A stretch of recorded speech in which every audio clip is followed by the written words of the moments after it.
In this video, we're going to explain how it was possible to identify German soldier Enno Strobel 80 years after he went missing by using a scientific, but very unexpected, method of identification. Enno Strobel was a 19-year-old soldier who was stationed in Menton on the coast at the French-Italian border as a member of the 3rd Company of Reserve Grenadier Battalion 7 of Reserve Division 148. Most of the soldiers were born in 1926, meaning they were just 17 or 18 years old, as can be seen on this photo. On August 15, 1944, the Allies launched Operation Dragoon, the invasion of southern France. They landed about 60 kilometers west of Menton, and they started advancing east towards the Franco-Italian border. Enno Strobel's company ended up being positioned on Mount Scandeious, near Sospel, when American troops of the 517th Parachute Infantry Regiment arrived in the area. On September 11, 1944, the paratroopers attacked the German positions. Because an American officer of the 517th's I Company had had a nervous breakdown, the attack did not go forward at Mont Scandeious. Captain Joseph McGeever of the 517th's 3rd Battalion headquarters came to regain control of the situation and led I Company's advance towards Mount Scandeious, ignoring warnings from the soldiers that the Germans were in solid positions, including small cement bunkers. Captain McGeever and the point of the advance soon fell into a German ambush, and Captain McGeever and Private Willis Woodcock were killed, while Lieutenant Terrell was severely wounded and Sergeant Brogden was captured. The only detailed description of that day's events on Mount Scandeious come from American medic Wilbur Terrell, who was a cousin of the wounded Lieutenant Terrell. This is his description of what happened. He explains that he went forward amongst the Germans, telling them that he was a medic. After providing first aid to Lieutenant Terrell, he explained to the Germans that he was going to go back to the American lines to get more help. The Germans let him go, but he explains, "They sent a young soldier with me. Why? I do not know. As I came back over the crest of the hill, I kept shouting, 'Don't shoot, this is Terrell.' But as soon as the Jerry was spotted behind me, everybody fired. I hit the dirt. The German was hit in the abdomen. I then put a square pad on him to keep his insides from spilling out. When Terrell went back to the location of the ambush a few minutes later, the Germans had gone and he was able to bring back the wounded lieutenant and save his life."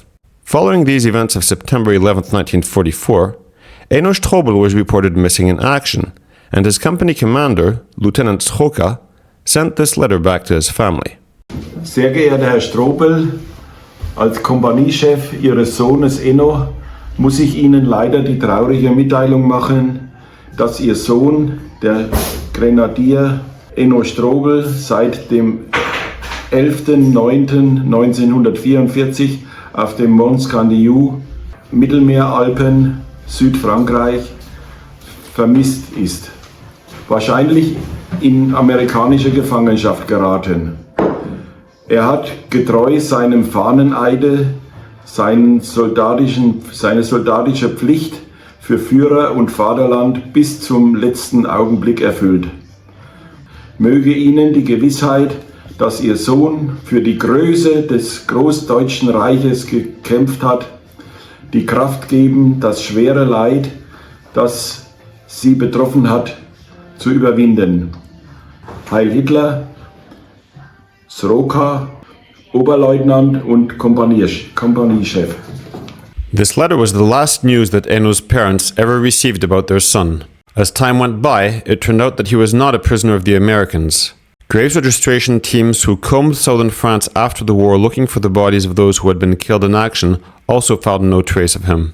Enno Strobel remained missing, and in the late 1950s his family included him in the lists of missing that were published by the Red Cross, but to no avail.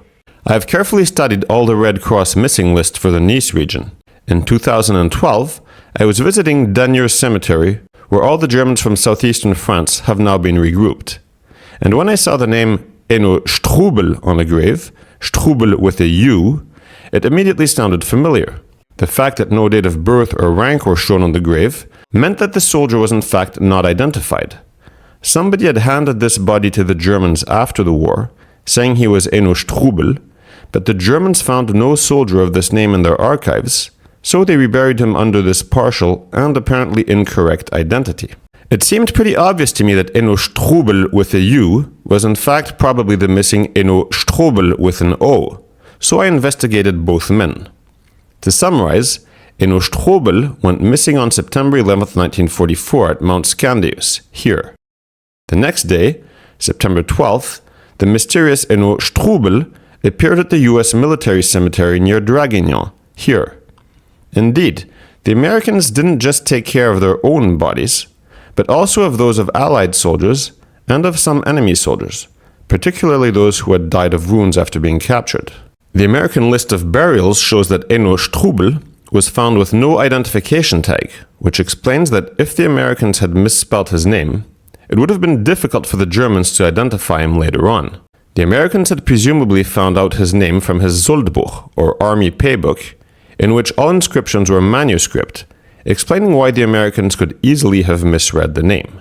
So in summary, Enno Strobel went missing at the same date and in the same area as Enno Strobel appeared, and it seemed highly probable to me that they were in fact one and the same person. I sent my conclusions to the German authorities, and they agreed with me. They decided that Enno Strobel would now officially be considered as identified, and that he was buried in Denyer Cemetery, in the grave up until now marked with the name Enno Strobel.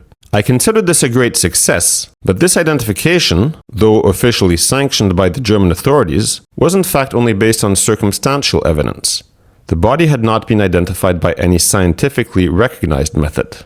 There are 3 scientific methods that are commonly used to identify bodies: DNA comparison, tooth chart comparison, and fingerprint comparison. In theory, the body could easily be exhumed and its DNA compared with the DNA of Strobel's surviving family. But this would require the body to be dug up, and the DNA test would cost money. The German War Graves Commission would probably not approve of such a procedure for a body that was already considered as officially identified. A tooth chart comparison would require Strobel's dental information, which is not available, as well as an exhumation of the body to see its teeth. So this was also not feasible. The last available method is therefore fingerprint comparison, which obviously was not going to be possible for an 80-year-old skeletonized body. So given the circumstances, no scientific identification method could be applied. Regarding how Strobel died, remember how medic Terrell said that a German soldier had been shot in the stomach trying to come back to the American lines with him? I had a hunch that this soldier may be Strobel. Indeed, the soldier mentioned by Terrell had presumably died in American hands, which would explain why the Germans considered him as missing and probably a prisoner of war, and which would also explain why he ended up being buried by US troops in Draguignan. To confirm my theory, I tried to obtain a copy of Strobel's burial report that would mention his cause of death from the US archives. However, despite multiple requests under the names Strobel and Strobel, the archives always responded that they had no such file. In the meantime, I was able to contact Enno Strobel's family in Bavaria. It turned out that Enno Strobel had been one of 3 brothers, all 3 of which were killed during the war. Enno's parents both survived, and after the war, despite their advanced age, they were able to have a 4th son, Peter Strobel.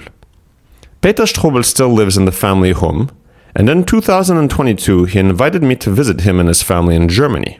When I was there, he showed me old family photos and the letters that Enno had written from France. He also had Enno's Soldbuch that the American authorities had forwarded to his parents after the war, which proves that Enno had been captured by US troops and was in their hands at the time of his death. Peter Strobel also still had Enno's Ausweis, or identity card. Do you notice anything on the Ausweis regarding possible identification by a scientific method? Yes, Enno Strobel's index fingerprints are visible on the document. The American Army Graves Registration troops were far in advance of their time, and unlike their counterparts of other nationalities, they used all known methods to assure that bodies they had dealt with could later be identified. If a body was found with no ID tag, they systematically fingerprinted it, and if fingerprints could not be taken because of decomposition or injuries, then a tooth chart was taken. The American Graves Registration not only did this for their own troops, but also for any other body that came under their care, including German bodies. This is remarkable when we consider that the Germans did not take fingerprints for their own casualties. As we saw before, Strobel had not had an identification tag at the time he was buried, so his fingerprints should have been taken by the Americans. However, all my requests for Strobel's burial report from the American archives had always brought a negative response.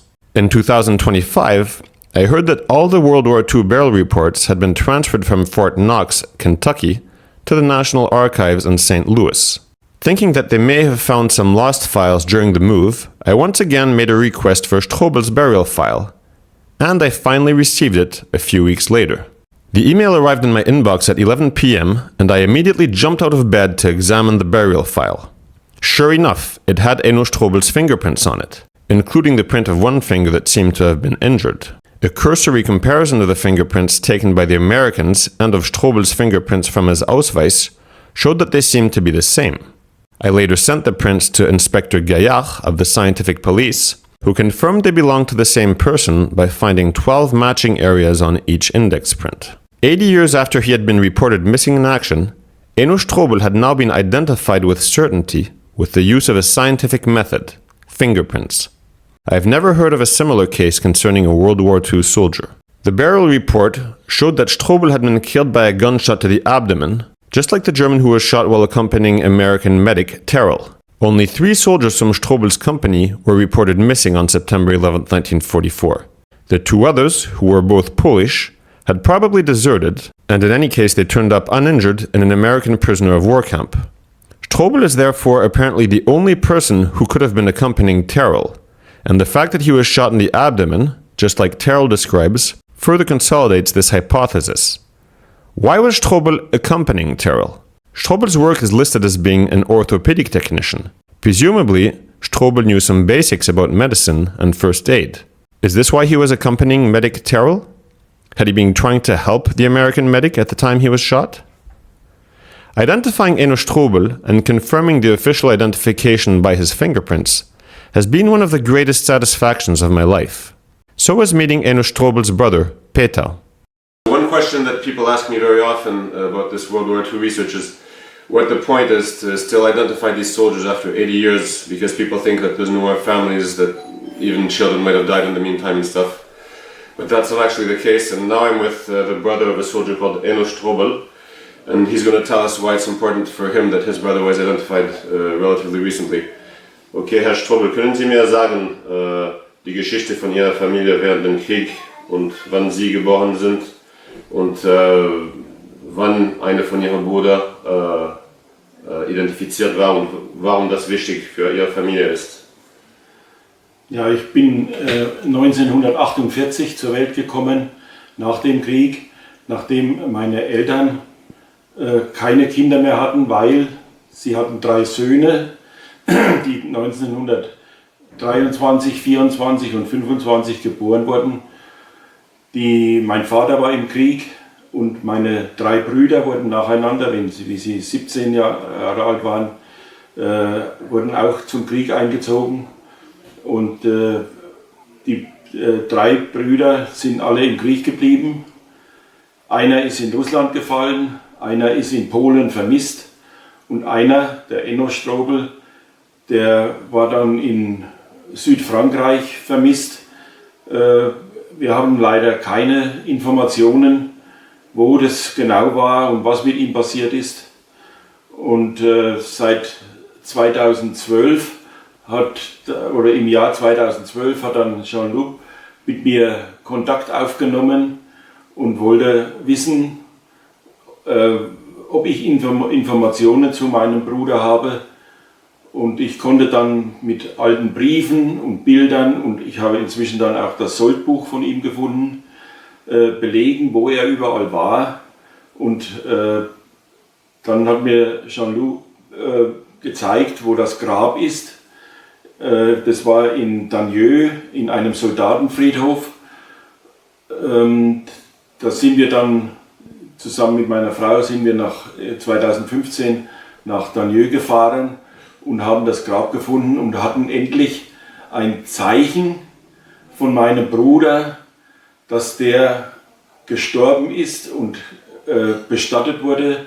Und wir konnten dorthin fahren, haben gesehen, wo das Grab ist. Und das war eine richtige Erfüllung für uns und war eine Genugtuung, dass wir jemanden hatten, der sich dafür Zeit nimmt und der dafür brennt, dass Klarheit in solche Fälle kommt. To conclude this video, we'll read the last letter that Enno Strobel sent home on September 2nd, 1944, 9 days before he was mortally wounded. Dear Mother, a few lines from me again today. When we arrived here, I immediately registered with the high-altitude tourists, and almost every night I go for a walk in the mountains. It is nice that the Americans don't dare venture any further here, as they can only rely on limited support from their heavy weapons. Things are better in Russia now too, and furthermore the V2 has been deployed since this morning, and that won't be the last or most powerful new weapon. So we can look at the future with great confidence. There will come a time when we can be together at home again. I want to close on the hope that you are still doing well and that the war will end soon. Greetings again from your Enno. Goodbye.